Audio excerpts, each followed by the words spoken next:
మొదటగా ఈ వీడియోలో మనం భగవద్గీత అధ్యాయము 6 శ్లోకము 3ను పరిశీలిద్దాం. ఈ అధ్యాయం ధ్యానయోగం గురించి వివరిస్తుంది. ఆధ్యాత్మిక ప్రయాణంలో 2 ముఖ్యమైన దశలు ఉంటాయని శ్రీకృష్ణుడు ఇక్కడ అర్జునుడికి స్పష్టంగా బోధిస్తున్నాడు. మొదటగా ఈ పవిత్ర శ్లోకాన్ని భక్తితో విందాం.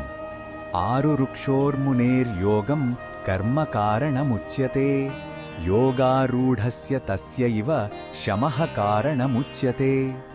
ఈ శ్లోకం అర్థమేమిటంటే, యోగ మార్గంలో ముందుకు వెళ్లాలనుకునే సాధకుడికి, అంటే ప్రారంభ దశలో ఉన్నవారికి ఫలాపేక్ష లేకుండా చేసే కర్మయే సాధనమని చెప్పబడింది.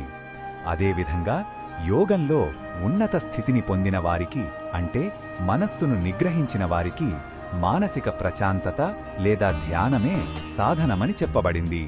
అంటే మొదట నిష్కామ కర్మ ద్వారా మనస్సును శుద్ధి చేసుకోవాలి. ఆ తరువాతే ధ్యానం సులభమవుతుంది. ఈ శ్లోకంలో ఉన్న భావం మనకు ఏమి చెప్పుతుందంటే, ఆధ్యాత్మిక పురోగతి అనేది ఒక క్రమమైన ప్రయాణం. మనం ఉన్న చోట నుండే ప్రయాణాన్ని ప్రారంభించాలి. మొదట మన పనులను శ్రద్ధగా, ఫలితంపై ఆసక్తి లేకుండా చేయడం అలవాటు చేసుకోవాలి.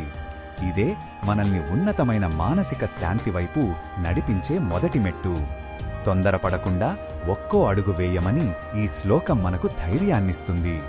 ఈ బోధనను మన దైనందిన జీవితంలో ఎలా ఉపయోగించుకోవచ్చంటే, మన విద్య, ఉద్యోగం లేదా కుటుంబ బాధ్యతలను సక్రమంగా, నిస్వార్థంగా నిర్వర్తించడమే మొదటి యోగం. ఫలితం ఎలా ఉంటుందో అని అతిగా ఆందోళన చెందకుండా మన పనిని మనం శ్రద్ధగా చేస్తే మనస్సు నెమ్మదిగా ప్రశాంతంగా మారుతుంది.